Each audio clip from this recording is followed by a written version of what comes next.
You there. Yes, you. I've got a question for you. Do you want to live forever? Rehash that. You can't live forever. Trick question, you can't. But let's talk about it. How about another question? Would you want to live a drastically extended period of time beyond the standard living expectation of about 80 to 100 years? Let's roleplay for a sec. Let's say I could give you a drastically extended lifetime with no boundaries on how long you could live. With no boundaries. Let's say you could. I could give you this. I can't, not really, but let's say I could. I could give you this perk where there is no boundaries to how long you could live. Of course, if you get shot, you get run over, you get cancer, you're still going to die. But I'm saying the aging process, the whole longevity bit, is no longer a worry. Where if you maintained a healthy state, you could live indefinitely. And I want to talk about this. I want to talk about this idea. Let's say I could give you this question. I could give you this perk. Would you take it? Trick question, I have to assume yes. I have to assume yes, you said that. Because if you don't, then this video is very short. I have to assume yes, and so I'm sorry, it was a trick question. But let's say this. I'm not going to talk about the science behind the possibility of longevity and a radically extended lifetime. I'm not going to talk about that, because you know why? Other people are already doing that. People are already talking about that and researching it if it's possible. You've got Orbiter Gray, David Sinclair, you have Calico, Sens, and many other corporations, 2045, and so on and so forth. The science behind it says yes. The short answer is yes, it's possible to have a drastic extended lifetime. It's like, for hell's sake. We've actually found organisms on Earth that are technically biologically immortal. If they're kept safe, healthy, and out of danger, they could literally live an indefinite period of time. But anyway, I don't want to talk about science, or is it possible?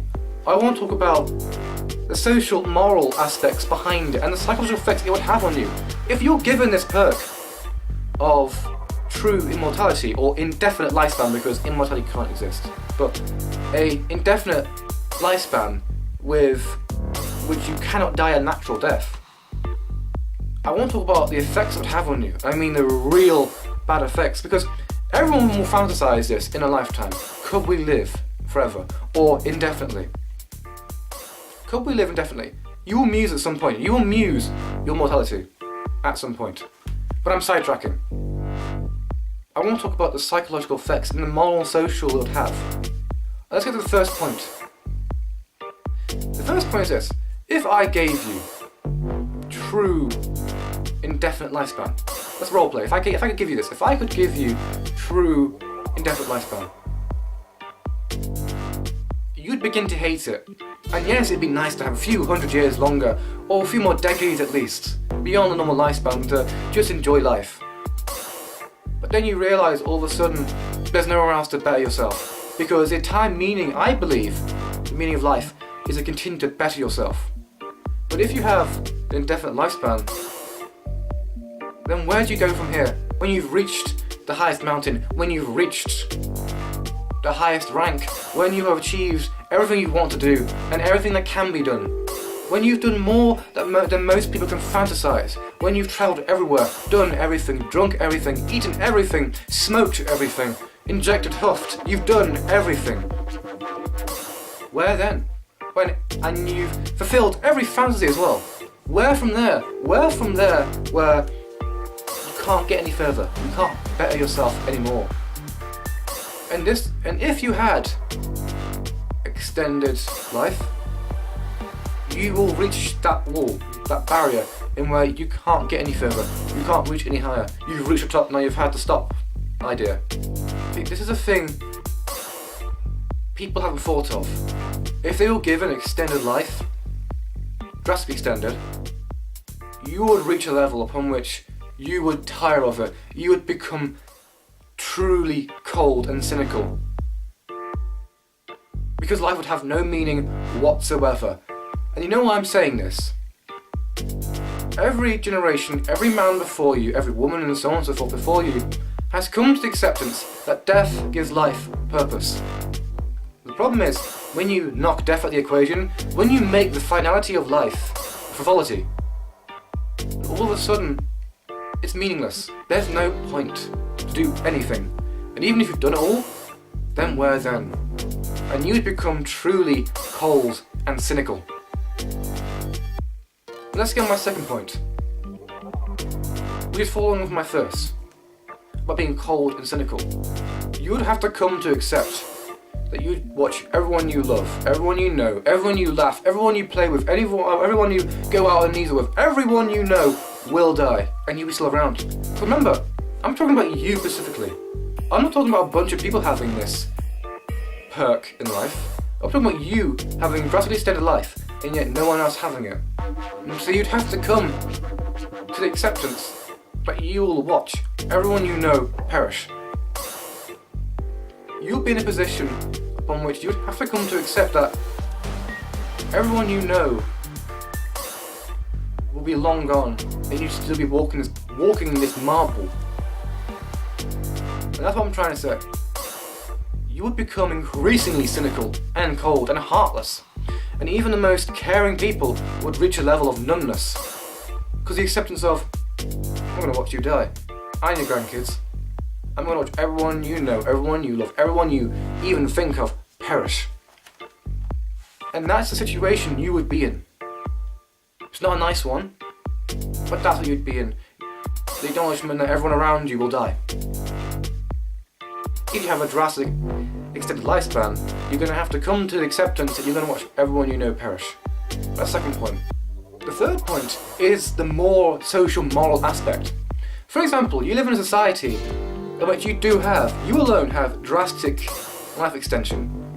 Of course, it's not a reality, but let's play along with this. Of course, right now it's not a reality. Maybe in the future? Maybe. We're talking right now. Let's say you alone have a drastic life extension. You have a drastic lifespan, beyond normal human years. After a period of time, you would have to disappear. Go off the radar. You would have to go missing. Because people would start to realise that all of a sudden, hang on, that guy's been around for like 70 years and he still looks like 28. You would have to disappear off the radar completely. You're in a business, you'd have to disappear. You'd have to close it down, fake bankruptcy or something. You'd have to go off the radar. You have a family, you'd have to disappear because even they would realise, I'm growing older and yet you look the same. You have friends, you're a icon in your city, whatever. You're a very well-known person. You would have to just go missing. One day out of the blue, you would just have to go off the radar. And this is a must. You will have to. Of course, like I said, this is a what-if scenario. The whole idea of living impeccably long beyond human years is not a possibility yet. But think about it though. The idea of you would have to literally disappear. And also, you'd be on the run constantly. This is another terrifying reality of if you could live beyond extended years, because you would pick interests in scientists, otherwise, and officials. You would pick the interest and you would be wanted. Because you have what nobody else has, an extended lifetime, an indefinite lifetime.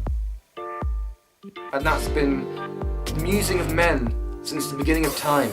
Qin Shi Huang, I think it was the first emperor of China, feared death so much that anyone in his court who mentioned it was executed. And also on top of that, he had battalions going all over the planet to find the mystical elixir of life in the hopes of beating death. Like I was saying, you'd be on the run because you'd be wanted by everyone, every country, every medical official. This is a what-if scenario, of course, so don't like saying, I believe it's a possibility. Maybe it is in the future. What I'm talking about now, if you had it, you would be on the run constantly. Also, another point, if you had an indefinite lifespan, would you be in a situation where time becomes a joke? Think like this. There's a phenomenon, as people grow older, they start to lose track of time. Like, you tell a 20-year-old how time feels and he can probably count a minute on the dot. You get an 80-year-old and he might be a little bit skew-whiff on counting 1 minute specifically. It's a phenomenon no one understands. It's either down to mental wearing or dementia, whatever, we don't know. But as you grow older, you start to lose track of time. time begins to sway a bit.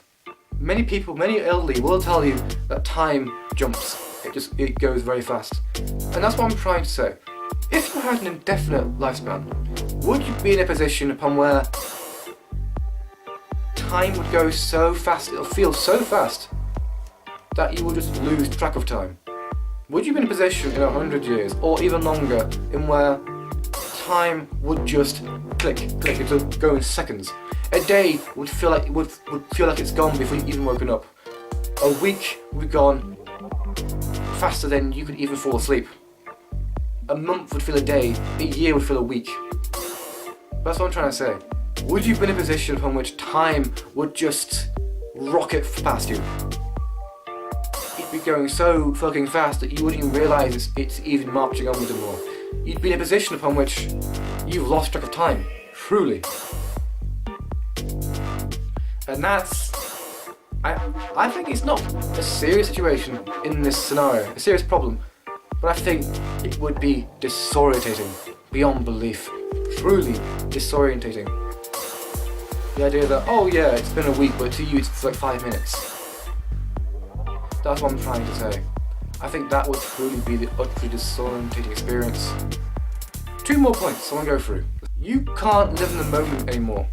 If you live in a drastically extended life, you could not live in the moment, because to you all you see is the end, because right now means nothing. Because everyone around you lives in the aspect of tomorrow doesn't exist yet, so let's live in the moment. But to you, time isn't an aspect, isn't a part of any requirement anymore to you. And so to you, you always see the end. Even when you fall in love with someone, you realise I'm going to watch you die. A sick aspect, but that's what's going to happen. If you had a indefinitely extended lifetime, you'd be in a scenario upon which you would have to become devoid. You'd have to become alone. You couldn't live in the moment. You couldn't enjoy life anymore. Because all you see is the end. You have a dog. Oh, that's nice. Yeah, I'm going to watch it die in about 7 years' time. Because to you, 7 years is a flick. And that's a very sick part of the idea of living an indefinite or an extended period of time. Is the concept of, yeah, I can't enjoy the moment, I can't enjoy the present, because I know that in 7 years, 8 years, 9 years, I'm going to watch my dog die. In another 40 years, I've got to accept that I'm going to watch it have a heart attack. And yes, this is the previous point I made. But it would make you truly alone. And I'm not meaning in a physical sense, you just have to become detached from everyone. You wouldn't be able to attach. You'd be truly alone. And even if you were a bunch of people, you would have to be the outsider. You'd have to completely be emotionless to everyone, because you'd realise, yeah, I can't attach to you because you grow old and you will perish. I also want to put something else out there. Would you maintain faculty? If I could give you an extended period of life, or indefinite, roleplay still, carry on, because of course it's not going to happen. And I keep saying this for this video because we've all got to accept that this is nothing more than just deep thinking. We've got to accept that this isn't a reality yet. I keep saying for the video because, like I said, this isn't a reality yet, but I want to throw some moral aspects out there. But anyway, let's continue. If I could give you a drastically extended lifetime, would you maintain your faculties? Like, if you could live far beyond the normal human lifespan, would you maintain your vigour, your fitness, would metabolism slow down? Would you look 27 while being 190? Would you age at the same rate? Would you be 110, 140, and yet be a shriveled, basically borderline brain dead man? Or woman. And that's a creepy aspect. Would you maintain faculty? Or would you completely break down? Would you have dementia, but yet it won't kill you? Because you can't die a natural death at this point. That's what I'm trying to say. Would you physically reach a level of true physical degradation, where your body is literally just a meat bag? You've broken down entirely, but the problem is you can't die a natural death, and so you're in this situation of semi-existence. Now that's creepy. It's a creepy thing to think about. The whole aspect, oh yeah, you can't die a natural death now, and so you would just break down physically. You still age. And the last point about the idea why life extension, the mental and psychological effects behind it, the last point about this is, what would be your mental state after an extended period of time, after a drastically extended period of time? What would be your mental state? Like, would you have PTSD? Would you have every mental psychosis under the sun? Would you have every psychological disorder under the sun? Like, would you have every addiction? Would you have every problem? I think now that would be truly terrifying. Is the idea of, would you have every problem under the sun? And psychological wise. After 70, 80, 90, whatever, how long you could live for, beyond the normal lifespan, would you be in a situation where you'd be classed most mentally unwell patient on Earth? Because like I said, you've just wrapped up every disorder. Like I said, dementia, Alzheimer's, PTSD. Would you reach a level upon which you are a murmuring wreck, where every crumb of your personality is gone? You're just a murmuring wreck, prone to massive aggression. That's the last bit I want to say. That is the last point of this. I am Packwell, and I will see you next time. Thanks for watching. Really appreciate it for this. Thanks for watching, and I will see you next time.